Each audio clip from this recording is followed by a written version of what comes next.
Welcome to our video on neonatal Staphylococcal Scalded skin syndrome and Milla. Let's get started. Here is our overview slide. As you can see, we'll be discussing these two topics, beginning with Staph Scalded skin syndrome. With regards to this topic, we'll be discussing the definition, pathophysiology, risk factors, clinical presentation, diagnosis, and management. Let's start with the definition. Staphylococcal scalded skin syndrome is characterized by a skin infection with an exotoxin-producing strain of Staph aureus.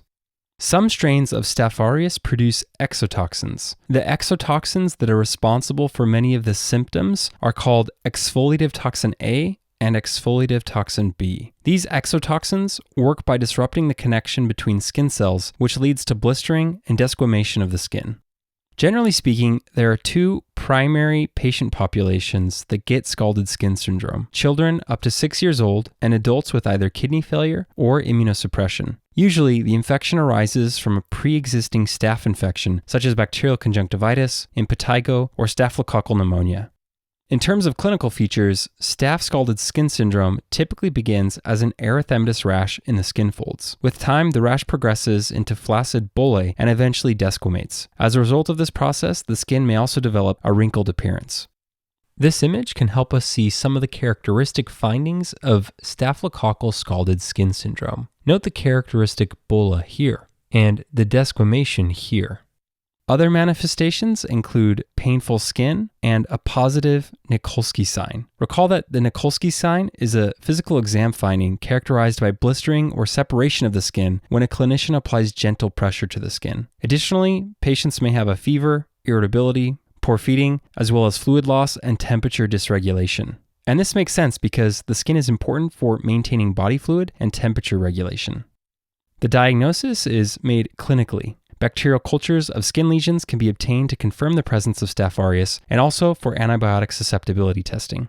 Scalded skin syndrome is usually treated with anti-staphylococcal antibiotics. Two common drugs in this class include nafcillin and vancomycin. Wound care with non-adherent dressings will also promote healing. Adherent dressings are avoided because they can cause further desquamation.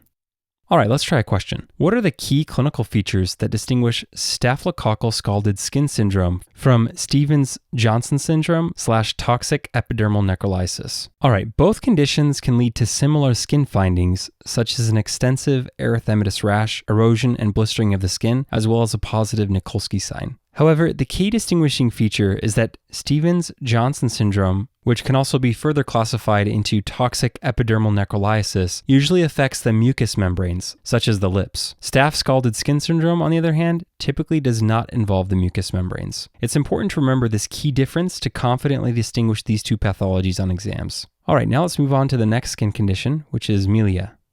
With regards to Milla, we'll be discussing the definition, pathophysiology, risk factors, clinical presentation, diagnosis, and management. I'll start with the definition.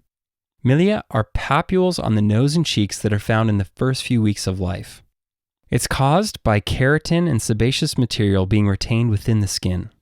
This is a very common skin condition. The greatest risk factor for this is patient's age. These are most common in newborns, but they may also be found in adults. In terms of clinical features, these are tiny white papules often on the nose of neonates, and they usually disappear within the first few weeks after birth. Here's an image of Milla on the nose of a neonate. Note that this rash looks like tiny white bumps. This condition is diagnosed clinically, and treatment is not necessary. As with other benign neonatal rashes, it's important to reassure parents that the rash is non-concerning and will disappear with time. Here's a table summarizing some of the most salient and high-yield concepts regarding neonatal rashes. We've discussed some of these in other lectures, but we can see staphylococcal scalded skin syndrome and Milla on this table. So feel free to pause the video and review this information.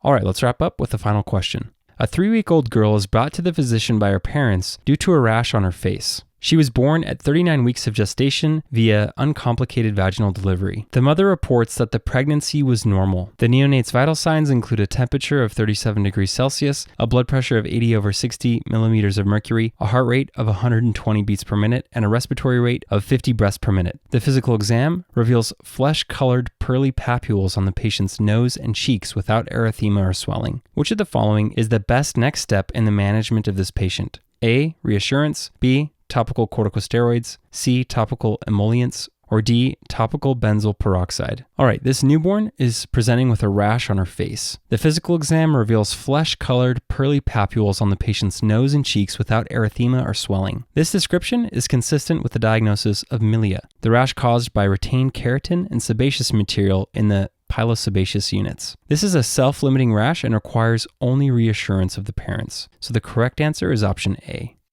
Here is the slide reminding us of the diagnosis and treatment of Milla.